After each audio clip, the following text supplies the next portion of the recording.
हम लोग जो है शुरुआत करते हैं हमारे आज के सेशन की। सबसे पहले तो मैं बता दूं कि हम क्या पढ़ने वाले हैं। आपको पता है हम बात करेंगे मूल अधिकार बनाम नीति निर्देशक तत्व। थोड़ा सा आपको इंट्रो दे देता हूं। मूल अधिकार जिन्हें हम लोग फंडामेंटल राइट्स के नाम से जानते हैं, जिन्हें हम भारत के संविधान का मैग्ना कार्टा कहते हैं, ये भारत के संविधान के भाग 3 में हमें दिए गए हैं और ये हमें दिए गए हैं अनुच्छेद 12 से लेकर 35 तक। ठीक है, इसमें वर्तमान में 6 मूल अधिकार हमें दिए गए हैं। मैंने आपको ये बता दिए हैं, पहले हम लोग ये पढ़ चुके हैं। 6 मूल अधिकार हैं। समता का अधिकार, स्वतंत्रता का अधिकार, व्यक्तिगत स्वतंत्रता का अधिकार, फिर उसके बाद शोषण के विरुद्ध अधिकार, धर्म की स्वतंत्रता संबंधी अधिकार, संस्कृति और शिक्षा संबंधी अधिकार और उसके बाद लास्ट में संवैधानिक उपचारों का अधिकार। तो कुल मिला के हमको 6 मूल अधिकार दिए गए हैं अनुच्छेद 12 से 35 तक। दूसरा है नीति निर्देशक तत्व। ये आपको मिलेंगे भारत के संविधान के भाग 4 में। ठीक है, और ये आपको मिलेंगे अनुच्छेद 36 से लेकर 51 तक। इन्हें शॉर्ट में कई बच्चे डीपीएसपी कहते हैं, directive principles of state policy. तो क्वेश्चन ये है कि ये दोनों भागों में आखिर क्या विवाद है, मतलब थोड़ा सा समझ लो। कई बच्चों को ये समझ में नहीं आता कि नीति निर्देशक तत्व और मूल अधिकारों में क्या विवाद है, या दोनों में से कौन ज्यादा प्रभावी है, ज्यादा जो है हम किसको माने इंपॉर्टेंट, या कैसे इसको देखा जाए। तो ये पूरी दास्ता की शुरुआत कैसे होती है। सबसे पहले तो देखो, जो मूल अधिकार आपको दिए गए हैं, ऐसा बोला जाता है कि अमेरिका के संविधान से प्रेरित है, क्योंकि अमेरिका में ऐसा ही आपको बिल ऑफ राइट्स मिल जाएगा जिसमें लोगों को अधिकार दिए गए। वहीं अगर आप बात करते हैं नीति निर्देशक तत्व, ऐसा माना जाता है कि ये आयरलैंड के संविधान से, ठीक है, प्रेरित है, जो खुद स्पेन से लिया है। पर बात इतनी सी है, थोड़ा सा और जानने की कोशिश करते हैं। मूल अधिकार जो है ना, वो एक प्रकार से व्यक्ति की स्वतंत्रता को सुनिश्चित करते हैं, संविधान के द्वारा आपके अधिकारों को गारंटी प्रदान करते हैं और कहीं ना कहीं सरकार की मनमानी पर रोक लगाते हैं। एक लोकतांत्रिक सरकार की स्थापना करते हैं, विधि के शासन की स्थापना करते हैं। तो इनका ये काम है। दूसरी तरफ नीति निर्देशक तत्व जो है ना, ये राज्य को आप लोगों के लिए कानून बनाते समय, नीति बनाते समय कुछ चीजों को ध्यान में रखने के लिए कहते हैं। मतलब कुल मिलाकर ये भी एक प्रकार से अधिकार है, बस देखने का नजरिया अलग है तो ये भी अधिकार, परंतु क्या है ना कि ये अधिकार न्यायोचित है। मूल अधिकार जो है भाग 3, ये न्यायोचित है। आपको पता है कि अगर आपका मूल अधिकार के साथ कोई छेड़छाड़ हो जाए, या आपका मूल अधिकार की कमी या कटौती हो जाए, उल्लंघन हो जाए, या आपका मूल अधिकार का आपको पालन नहीं करने दिया जाए, आपको अपने मूल अधिकारों को एंजॉय नहीं करने दिया जाए, तो आपके पास में कोर्ट जाने का, आप सुप्रीम कोर्ट जा सकते हो, आप हाई कोर्ट जा सकते हो। हमारे पास ये ऑप्शन होता है। सीधी सी बात है कि मूल अधिकारों के साथ जो सबसे बड़ी शक्ति है कि ये न्यायोचित होते हैं, है ना, ये आपको पता है। वहीं अगर आप नीति निर्देशक तत्व की बात करें तो इनकी एक विशेषता है कि ये गैर न्यायोचित होते हैं। गैर न्यायोचित का मतलब है कि आप इन्हें कोर्ट से लागू नहीं करवा सकते। अगर भाग 4 में कोई निर्देशक तत्व दिया गया है और वो आपको सरकार नहीं दे रही है, तो भाई आप कोर्ट नहीं जा सकते, न्यायपालिका में जाके गुहार नहीं लगा सकते कि सरकार हमको फलाना निर्देशक तत्व नहीं दे रही है, हमको दिलाओ। समझ में आई आपको बात? जो बेसिक डिफरेंस है इन दोनों में वो ये है कि मूल अधिकार जो है जस्टिसिएबल है, न्यायोचित है, न्यायपालिका द्वारा लागू करवाए जा सकते हैं। वहीं निर्देशक तत्व जो है नॉन जस्टिसिएबल होते हैं, आप इन्हें न्यायपालिका द्वारा लागू नहीं करवा सकते। मतलब कोई सरकार के ऊपर जोर जबरदस्ती नहीं होती।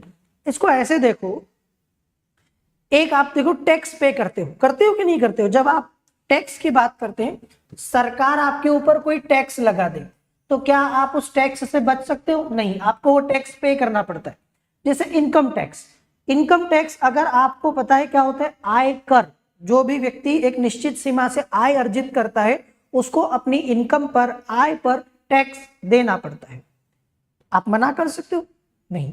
आपकी इच्छा नहीं हो तो भी देना पड़ेगा।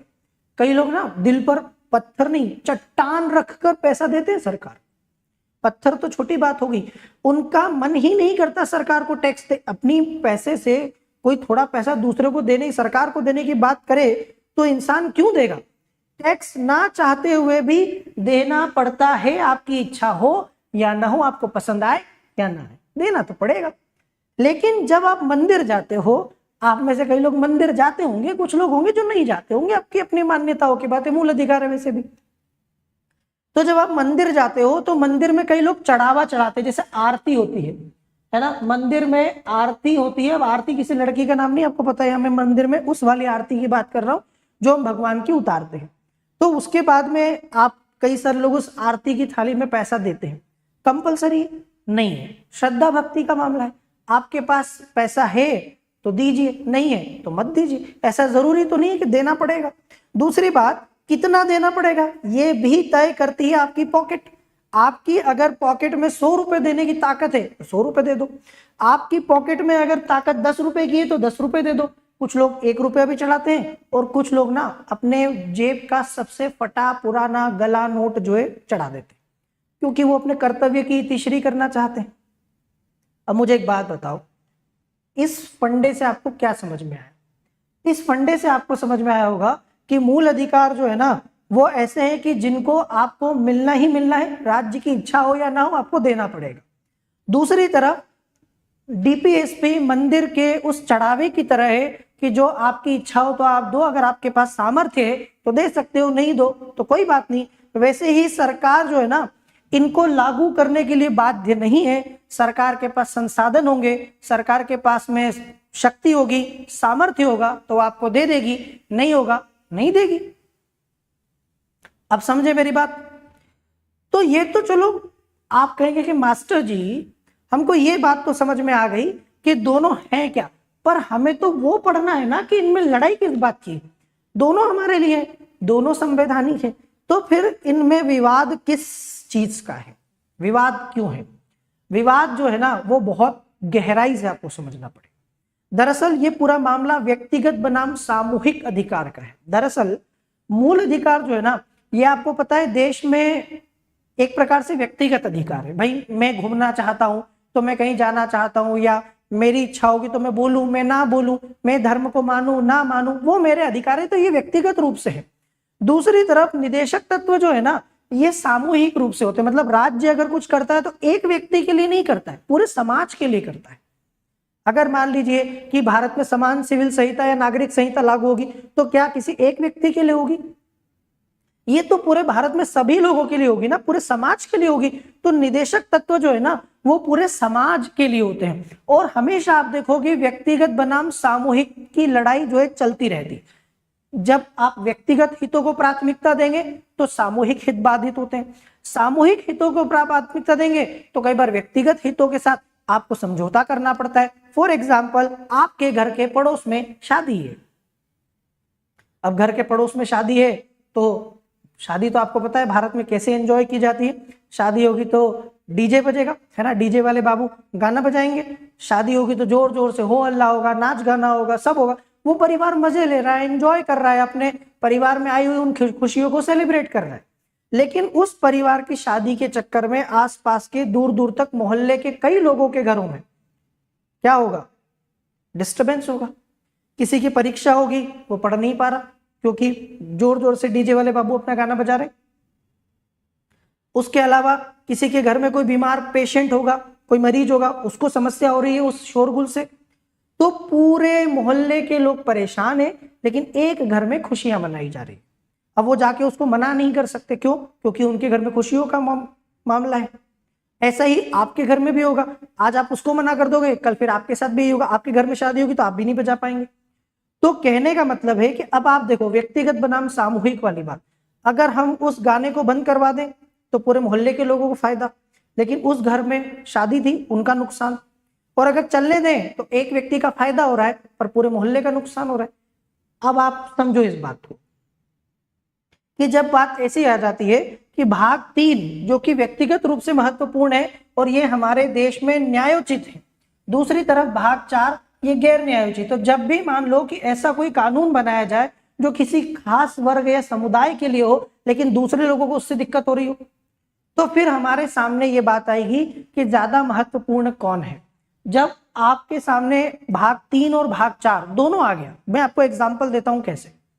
भाग 3 कहता है कि जाति के आधार पर भारत के नागरिकों के साथ भेदभाव नहीं हो सकता। आपने अनुच्छेद 15 पढ़ा होगा, पढ़ा है कि नहीं? आई एम श्योर कि आप सभी लोग अनुच्छेद 15 पढ़ चुके होंगे। अनुच्छेद 15 में क्या लिखा है?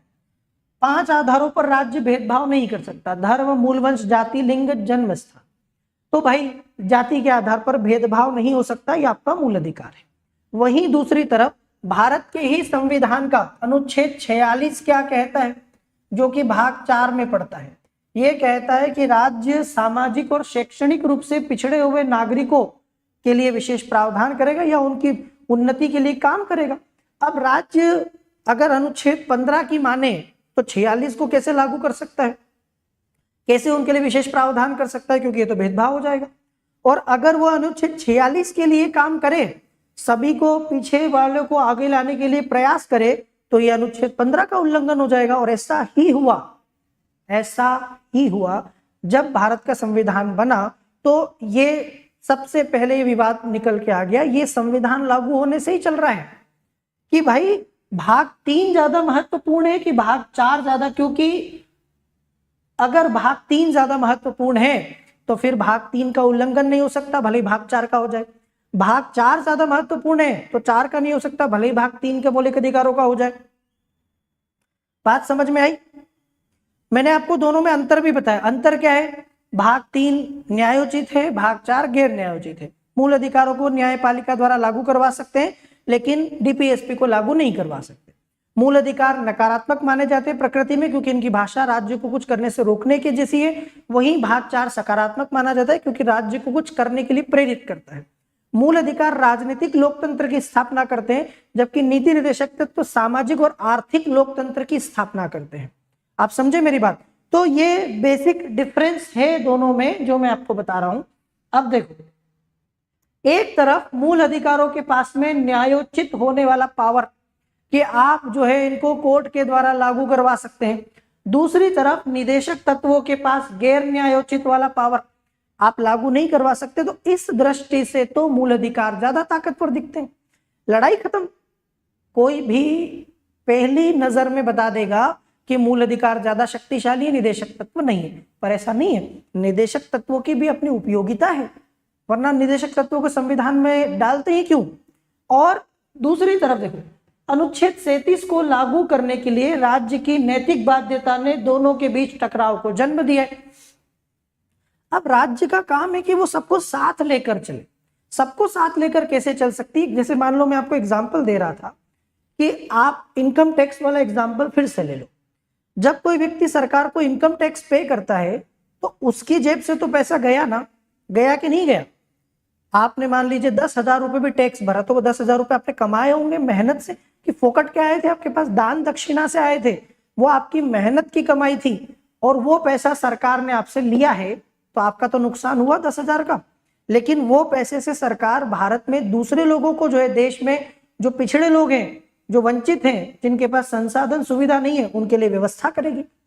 आपके दिए गए इन्हीं पैसे से देश चलता है, आपके दिए गए इन्हीं पैसे से कानून व्यवस्था मेंटेन की जाती है, आपके दिए गए इन्हीं पैसे से लोगों के लिए स्वास्थ्य, शिक्षा, आवास जैसी बुनियादी सुविधाओं की व्यवस्था की जाती है। लोगों को जिनके पास खाने को नहीं है, उनको खाने को दिया जाता है। तो आप देखो ना एक तरीके से, तो इसीलिए ना थोड़ी सी तसल्ली कर लेते कि चलो हम टैक्स पे कर रहे हैं तो हम देश का भला कर रहे हैं, देश के विकास में दे रहे हैं। तो देश के विकास के लिए पैसा देना जरूरी है, भले ही आपका छोटा मोटा अहित हो जाए, नुकसान हो जाए, लॉस हो जाए, चलेगा यार, देश के लिए इतना नहीं कर सकते। तो वैसे ही मूल अधिकार को भी कई बार छोड़ना पड़ता है, क्योंकि निदेशक तत्वों को लागू करना होता है। ये मामला शुरुआत से ही चल रहा है। जैसे मैं आपको बताया, शुरू कहां से होता है?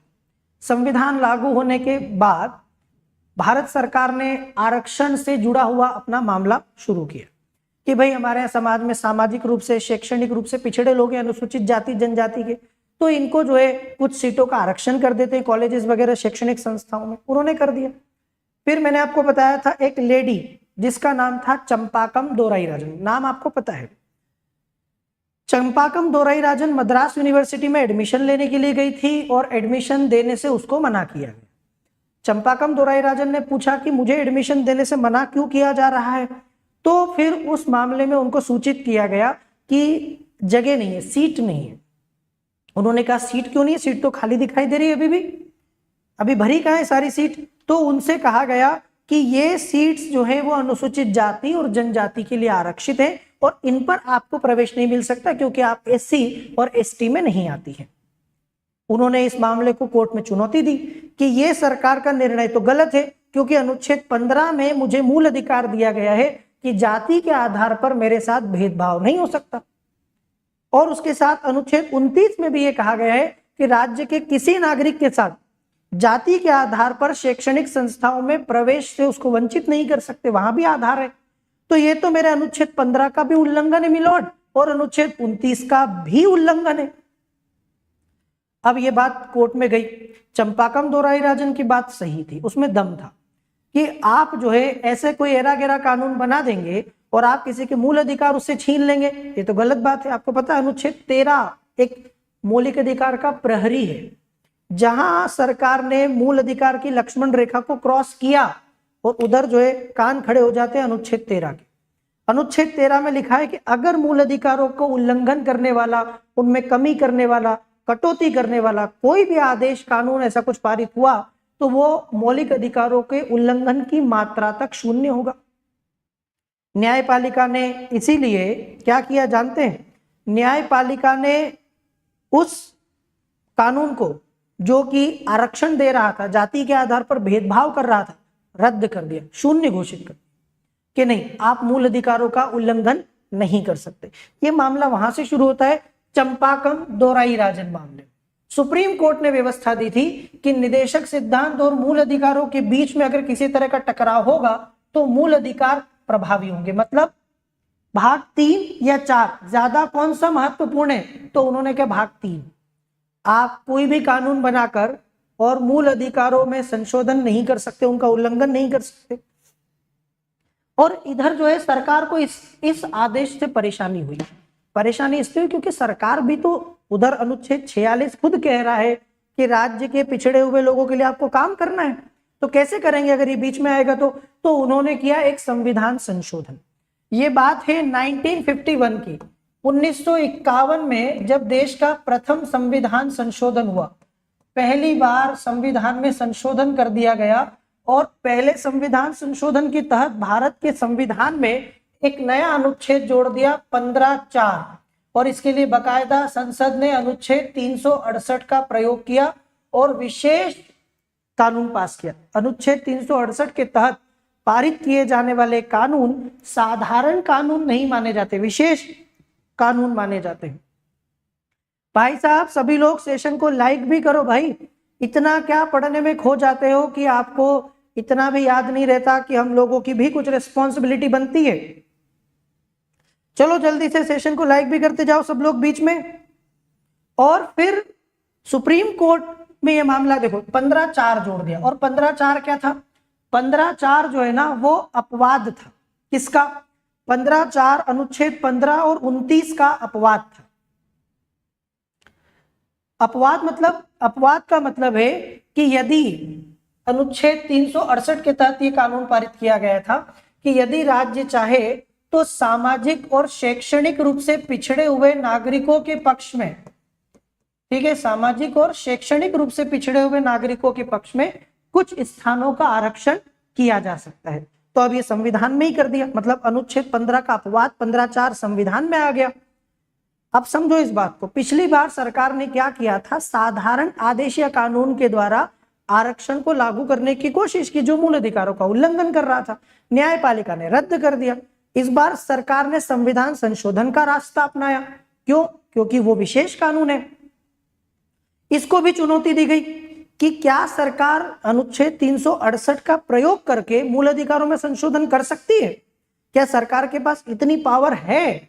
तो इस मामले में आगे सुप्रीम कोर्ट ने यह बोला था कि मूल अधिकारों को संसद द्वारा संशोधित किया जा सकता है, लेकिन केवल संविधान संशोधन के तहत।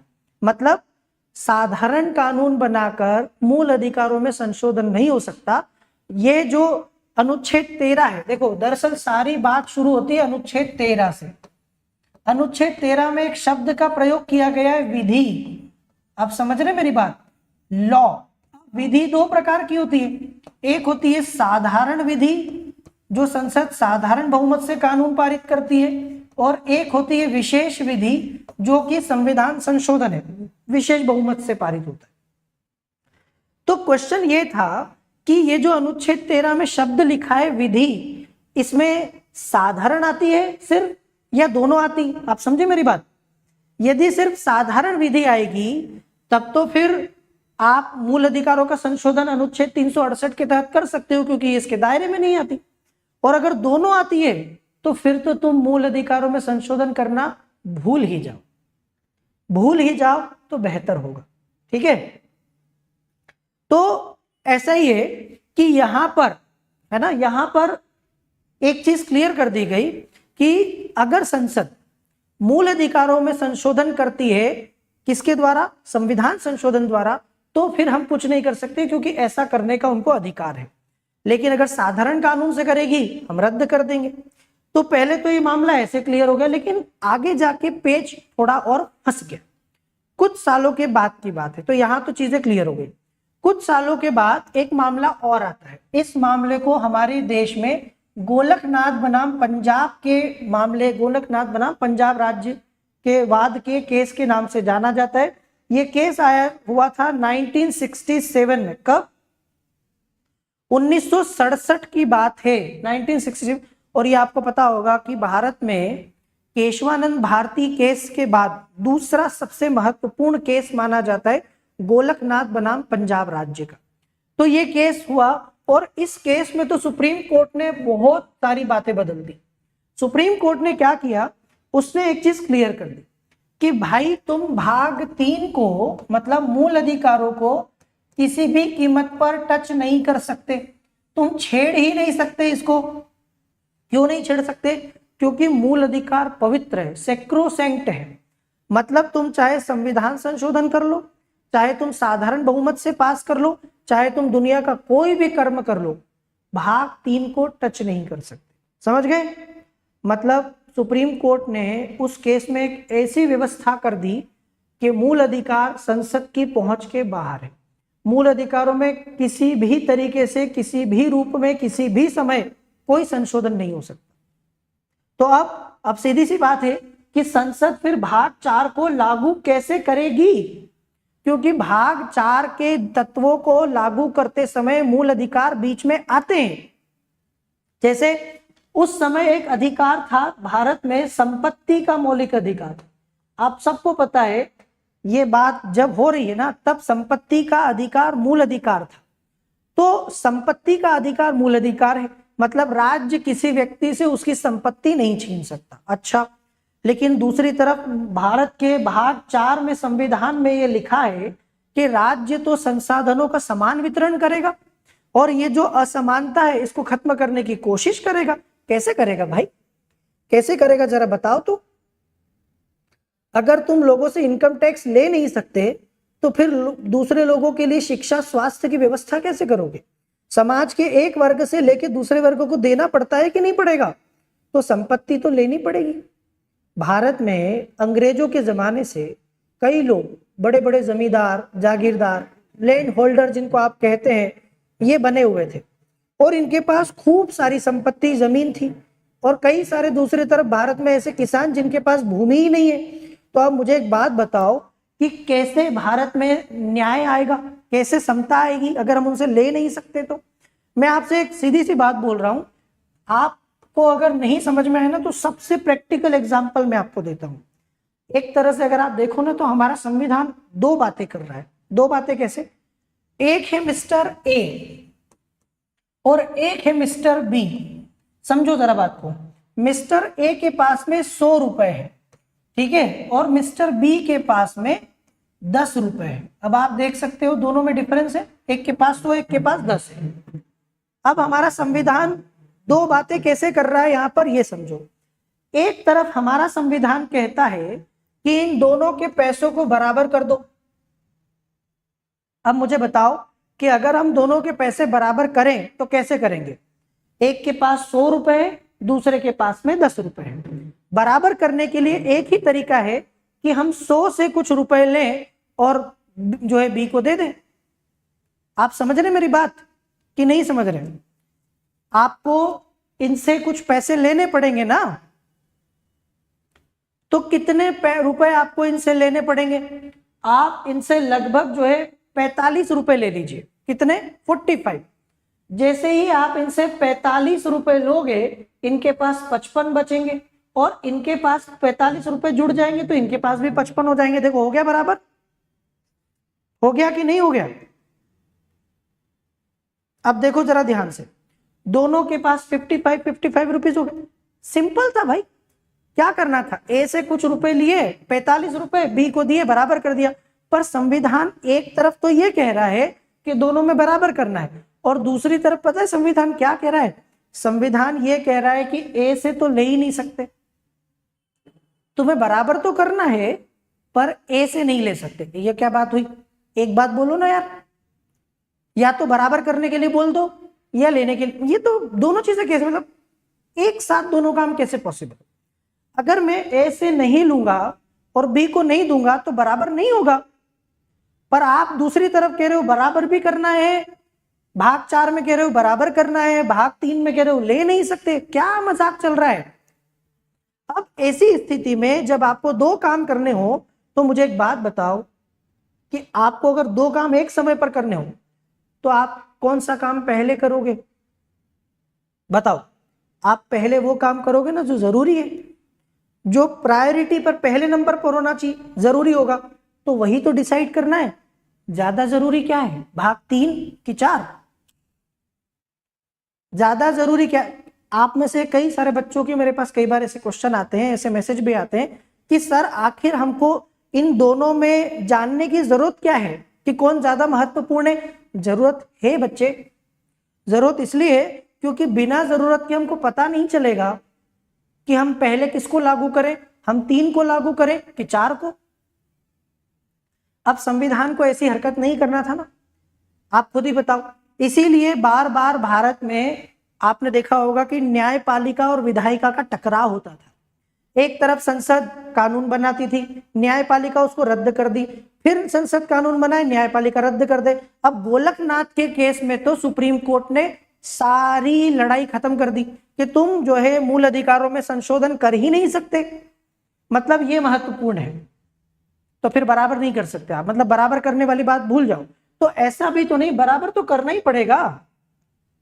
तो जब गोलकनाथ का केस आया और गोलकनाथ के केस में सुप्रीम कोर्ट ने कहा कि मूल अधिकार पवित्र है, संशोधन नहीं हो सकता, तो फिर संसद ने क्या किया? 24वां संशोधन और 25वां संविधान संशोधन पास किया। उस समय भारत की जो प्राइम मिनिस्टर हुआ करती थी मैडम इंदिरा गांधी, आप सबको पता है। इस समय 1971 में इंदिरा गांधी जी प्राइम मिनिस्टर थी और इसी समय में बांग्लादेश पाकिस्तान से आजाद हुआ था, भारत पाकिस्तान का युद्ध हुआ था। वही बांग्लादेश जो हमारी वजह से आजाद हुआ, हमारी वजह से ये दिन देखने को मिला, आज हमें ही आंखें दिखाता है। छुटकू सा देश है, लेकिन आप देखो कि उसकी मजाल, भूल गए सारे एहसान कि किसकी वजह से उसको ये दिन देखने को मिला था, किसने उसका साथ दिया था, किसने उसको पाकिस्तान के आतंक और अत्याचार से, शोषण से बचाया था, हमने। और आज हमारी ही नहीं सुनता। खैर ये तो खैर दुनिया में चलता रहता है, कई बार आप लोगों के लिए कुछ करते हैं और वो एहसान फरामोश जैसी हरकतें करते हैं, पर वो तो कोई नई बात नहीं, दुनिया में ये सब चलता रहा है। अब सुप्रीम कोर्ट के फैसले के बाद संसद ने 24वां 25वां संविधान संशोधन पास किया और इस मामले में उन्होंने क्या किया? देखो 24वें संविधान संशोधन में घोषणा की गई कि संसद को अधिकार है कि वह संवैधानिक संशोधन अधिनियम के तहत मूल अधिकारों को समाप्त करे या कम कर दे। मतलब इस संशोधन में यह कर दिया गया कि अनुच्छेद 368 का प्रयोग करके हम तो मूल अधिकार में क्या, भारत के संविधान के किसी भी भाग में संशोधन कर सकते। संसद ने एक बात क्लियर कर दी, मिलॉर्ड ज्यादा गलतफहमी में ना रहिए। हमारे पास, अगर आपके पास अनुच्छेद 13 है ना, जो कि कानूनों को रद्द कर सकता है, तो हमारे पास भी अनुच्छेद 368 है जो कानून बना सकता है। और हम किसी भी मूल अधिकार, तो क्या किसी भी भाग में संविधान में संशोधन कर सकते हैं। मूल अधिकार को भी आप जोड़ लो, किसी भी संविधान संशोधन के तहत हम कुछ भी कर सकते हैं। 25वें संविधान संशोधन में क्या व्यवस्था की गई, यहीं पर, ठीक है, यहीं पर कि अनुच्छेद 39 ख और ग ये नीति निर्देशक तत्व में आते हैं, समाज में सामाजिक जो है संसाधनों के समान वितरण से जुड़े हुए हैं, कि अगर इनको समाजवादी निर्देशक तत्व है ये, इनको लागू करने वाली कोई कानून या विधि है तो उसको आप अवैध घोषित नहीं कर सकते इस आधार पर कि वो मूल अधिकारों में अनुच्छेद 14, 19 या 31 का उल्लंघन कर रही है। हम कर सकते हैं, हम मूल अधिकारों का उल्लंघन भी कर सकते हैं नीति निर्देशक तत्वों को लागू करने के लिए, सीधी सी बात है। तो इस तरीके से किसी भी इस तरीके के कानून को चुनौती नहीं दी जा सकती, रद्द नहीं कर सकते, सीधी बात। अब ये मामले के बाद पूरे देश में ना एक प्रकार से बहुत भय का माहौल, डर का माहौल पैदा हो। आप बोलोगे इसमें डरने वाली कौन सी बात है, डरने वाली बात है। हमारी संसद ने दरअसल ये प्रावधान कर दिया था कि वो अनुच्छेद 368 का प्रयोग करके संविधान में कोई भी एनी काइंड ऑफ अमेंडमेंट, किसी भी तरह का संशोधन कर सकती है। इसका मतलब तो ये है कि भारत में लोकतंत्र को खत्म करना हो तो वो भी हो सकता है। क्या कर सकते हैं, अनुच्छेद 368 का प्रयोग करो और भारत में लोकतंत्र को हमेशा के लिए टाटा बाय बाय कर दो। अनुच्छेद 368 का प्रयोग करो और भारत में गणतंत्र की जगह राजतंत्र ले आओ। अनुच्छेद 368 का प्रयोग करो और भारत में राज्यों को खत्म करके सारी शक्तियां केंद्र को दे दो। कुछ भी हो सकता है, आप सोच भी नहीं सकते क्या क्या हो सकता है। तो ये मामला गया फिर कोर्ट में, और इस बार ये मामला जाना जाता है केशवानंद भारती बनाम केरल राज्य, one of the historical case of our Indian judicial history. भारतीय न्यायिक इतिहास का सबसे महत्वपूर्ण केस यही माना जाता है, क्योंकि इस केस के बाद काफी सारी चीजें बदल गई।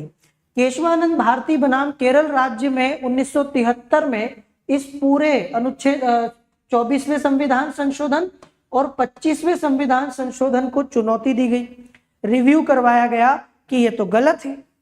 इस तरीके के संविधान संशोधन की पावर तो भारत में संसद के द्वारा जो है, ये तो देश को गर्त में ले जा सकता, कुछ भी हो सकता है, तानाशाही आ सकती है। तो केशवानंद भारती केस में सुप्रीम कोर्ट ने अनुच्छेद 31 ग के दूसरे प्रावधान को असंवैधानिक और अवैध घोषित किया, ये बोलते हुए कि न्यायिक समीक्षा जो है, जुडिशियल रिव्यू, ये संविधान की मूल विशेषता है। हम जुडिशियल रिव्यू नहीं कर सकते, ऐसा तो हो ही नहीं सकता, क्योंकि उस संविधान संशोधन में प्रावधान था कि आप इस तरीके के कानूनों का न्यायिक समीक्षा नहीं कर सकते, जुडिशियल रिव्यू नहीं कर सकते। जुडिशियल रिव्यू नहीं कर सकते तो फिर बचेगा क्या, तो वो तो हम कर सकते हैं, आप हमसे ये छीन नहीं सकते। लेकिन पहले वाले प्रावधान को संवैधानिक माना, वैध माना कि आर्टिकल 39, 39 ख और ग को लागू करने के लिए मूल अधिकारों का अनुच्छेद 14, 31 और 19 का उल्लंघन हो सकता है। इसके बाद इसी संविधान, इसी केस में आपको पता है सुप्रीम कोर्ट ने एक मूल ढांचे का सिद्धांत दिया, बेसिक स्ट्रक्चर।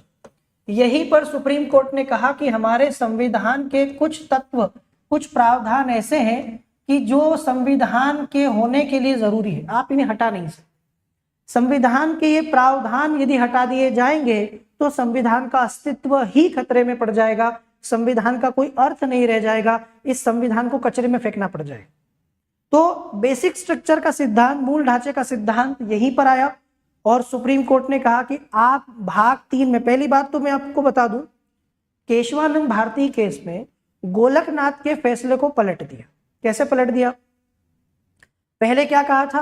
पहले कहा था कि संसद भाग 3 में कोई संशोधन नहीं कर सकती। क्या कहा था?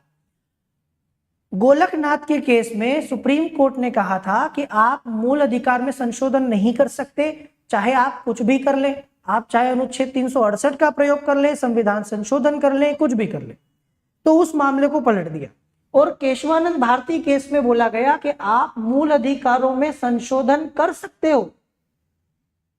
संसद संविधान के किसी भी भाग में संशोधन कर सकती है, मूल अधिकारों में भी कर सकती है, बस उन प्रावधानों को मत छेड़ना कि जो इस संविधान के जो है ढांचे के तौर पर है।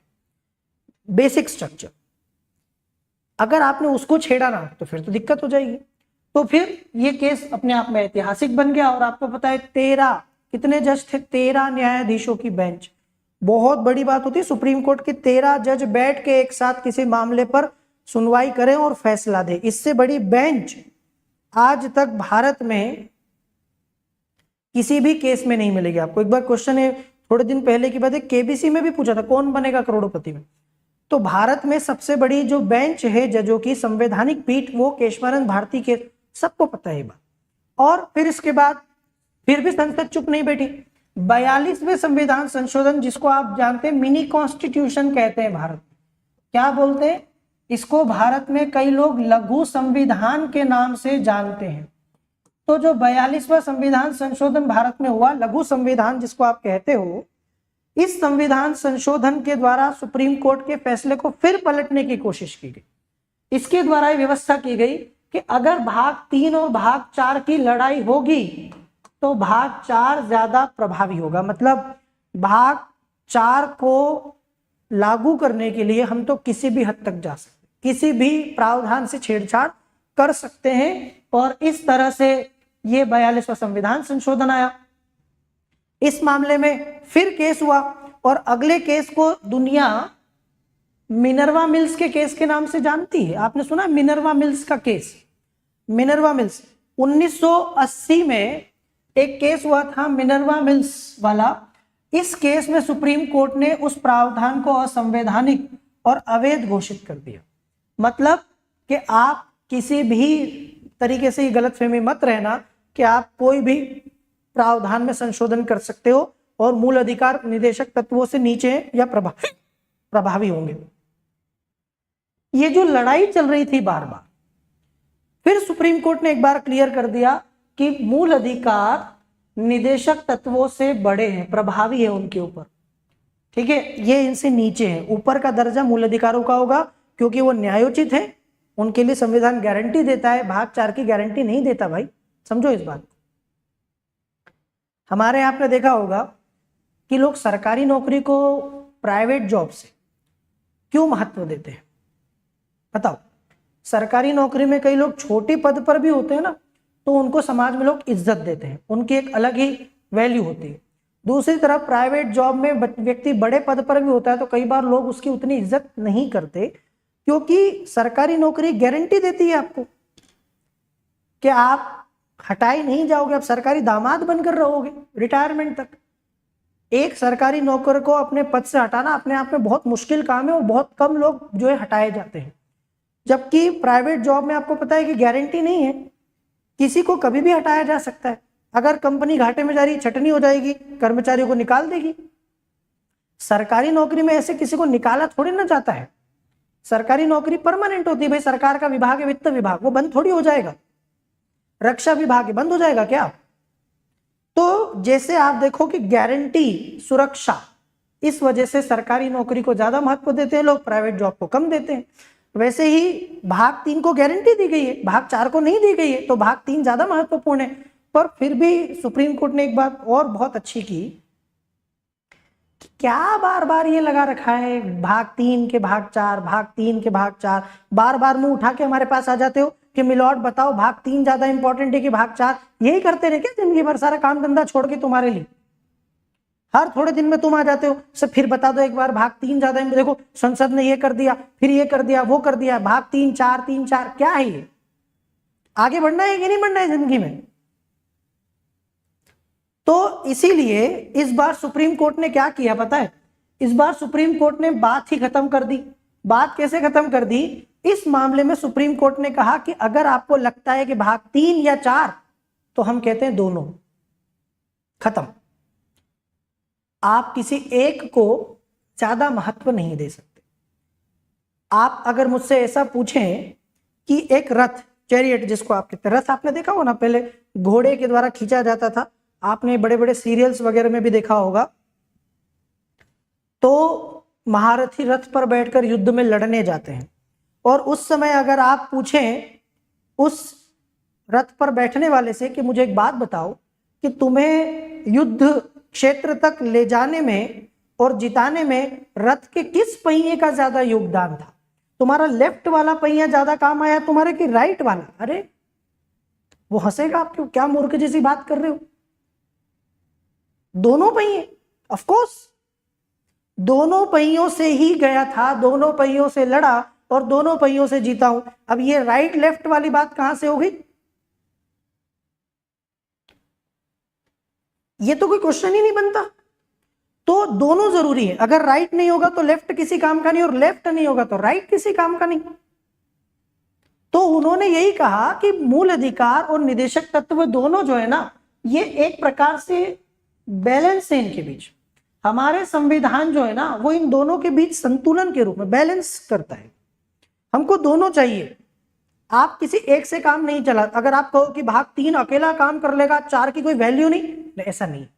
भाग 4 की अपनी वैल्यू, और आपके भाग 4 अकेला कर लेगा 3 की, ऐसा भी नहीं है। घर में पति पत्नी 2 लोग रहते हैं, पति बाहर कमाने जाता है, पत्नी घर का काम करती, घर संभालती है।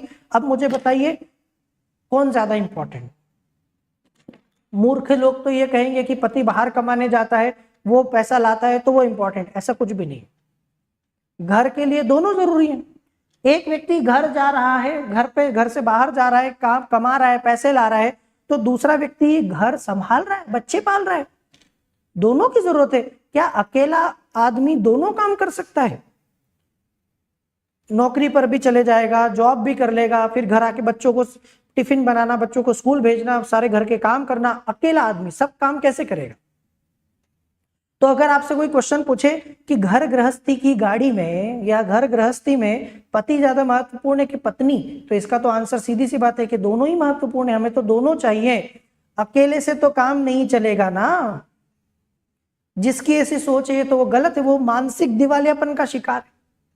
इसीलिए तो हमने हमारे यहाँ महिलाओं को उतना इज्जत, उतना सम्मान नहीं दिया जितना वो डिजर्व करती है, क्योंकि रोल तो उनका भी बराबर है, पर नीति निर्देशक तत्वों की तरह उनकी वैल्यू समझ में नहीं आती। बस नीति निर्देशक तत्व मालूम है मौलिक अधिकार जैसे ही है, पर क्या है ना कि हम उनको उतना भाव नहीं देते क्योंकि वो न्यायोचित नहीं है। बस बाकी उनकी वैल्यू कहीं कम नहीं हो जाती इससे।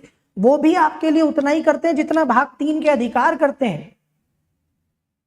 तो वही चीज यहां भी समझने वाली बात है कि दोनों के बीच में संतुलन है। और ये एक सामाजिक क्रांति के वादे से, मतलब जो क्रांति लाने का वादा संविधान सभा ने किया था, या जो संविधान आपसे करता है कि हम समाज में क्रांति ला देंगे, सबको एक जैसा कर देंगे, सबको बराबर बराबर संसाधन देंगे, समाज में गरीबी अमीरी की खाई नहीं रहेगी, संतुलन रहेगा, ठीक है, असमानता नहीं रहेगी, तो ये वादा तो दोनों से पूरा होगा। तो यही चीज, ये दोनों एक रथ के 2 पहियों के समान है और एक दूसरे से कम नहीं है। अगर आप कहो कि राइट वाला ज्यादा कि लेफ्ट वाला ज्यादा, तो तुम मूर्ख से ज्यादा कुछ भी नहीं। जाके अपना इलाज कर लो, सीधी सी बात है। और यहां से जो है ये लड़ाई को खत्म करने की कोशिश की सुप्रीम कोर्ट ने, और उसके बाद फिर ये लड़ाई हुई भी नहीं। एक दूसरे पर लादने से संविधान की मूल भावना बाधित होती है। जब आप एक दूसरे पर इनको लादते हो ना कि नहीं ये ज्यादा कि वो ज्यादा, तो फिर मेन मूल भावना खत्म होती है। जैसे मैंने आपको बताया पति पत्नी दोनों बराबर है, तो अगर किसी एक को ज्यादा वेटेज दोगे ना तो बैलेंस बिगड़ेगा। या तो पति नाराज होगा पत्नी को ज्यादा महत्व देने से, और पति को दोगे तो पत्नी होगी, और फिर घर का बिगड़ेगा संतुलन। मूल भावना और संतुलन संविधान के बुनियादी ढांचे की आवश्यक विशेषता है, और निदेशक तत्वों के तय लक्ष्यों को, मूल अधिकार को प्राप्त किए बगैर प्राप्त नहीं किया जा सकता। तो हमें दोनों को प्राप्त करना है और दोनों की सहायता से करना है। तो इस तरीके का विवाद, यही टकराव था, यही विवाद था, और इस विवाद में इस तरीके का निर्णय आता है। और इस तरह से आप देख सकते हो कि भारत के संविधान के 2 भाग आपस में लड़ लिए। पर अगर मुझे एक बात बताओ, आप भगवान को मानते हो, कोई आपसे पूछे कि भगवान शिव ज्यादा शक्तिशाली है कि विष्णु ज्यादा शक्तिशाली है, तो इस तरीके का क्वेश्चन कोई क्वेश्चन है? भगवान शिव का भी अपना महत्व है, उनका भी एक स्थान है, दर्जा है, और भगवान विष्णु का भी। दोनों में ऊंच नीच वाली बात कहां से आई? तो ये क्वेश्चन वैसा ही है, और इस तरीके के क्वेश्चन का कोई आंसर नहीं है। ऐसे क्वेश्चन आपकी दुनिया में कई बार आपको मिलेंगे। माता या पिता, दोनों में क्या इंपॉर्टेंट है? दोनों चाहिए। तो वही चीज मूल अधिकार और निदेशक तत्व में थी। हालांकि वर्तमान स्थिति में मूल अधिकार निदेशक तत्व पर उच्चतर, वो तो रहेंगे, एक बात मैंने आपसे कही, रहेंगे इसलिए क्योंकि उनको न्यायोचित बनाया गया है, तो थोड़ा सा अपर हैंड फंडामेंटल राइट के पास हमेशा रहेगा। तो उच्चतर मूल अधिकार है, पर दोनों फिर भी अलग अलग नहीं है, दोनों एक प्रकार से बराबर है। इसका मतलब यह नहीं है कि निदेशक तत्व या भाग 4 को लागू नहीं कर सकते। संसद जो है ना, निदेशक तत्वों को लागू करने के लिए मूल अधिकार में संशोधन कर सकती है कि यदि संसद निदेशक तत्वों को लागू कर रही है तो थोड़ा बहुत आपके मूल अधिकारों के साथ छेड़छाड़ हो सकती है, और उसमें गलत भी क्या है। और सबसे बड़ी लड़ाई मैं आपको बताऊं ना, पर उसमें यह भी बोला कि संविधान के मूल ढांचे को नुकसान, जो वही कि आप कम से कम उस ढांचे को मत छेड़ना, उसको नुकसान मत पहुंचाना, जो बेसिक स्ट्रक्चर है।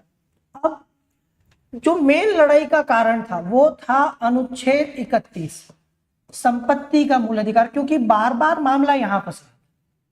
एक तरफ संपत्ति ले नहीं सकते और दूसरी तरफ बराबर भी करनी थी, जो मैंने आपको बताया था।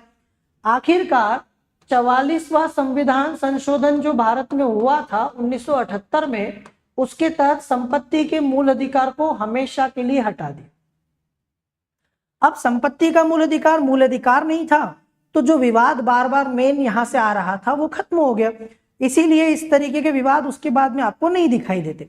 मोरारजी देसाई सरकार जब भारत में पहली बार केंद्र में गैर कांग्रेसी सरकार बनी, तो इस सरकार ने संपत्ति के अधिकार को ही हमेशा के लिए गायब कर दिया, और इस मूल अधिकार को खत्म करने, मतलब इसको कहां कर दिया, इसको अनुच्छेद 300 क के तहत वर्तमान में ये है तो सही, खत्म नहीं हुआ, मूल अधिकार नहीं है, ये अब एक साधारण संवैधानिक अधिकार है। तो मूल अधिकार वाली बात खत्म हो चुकी है।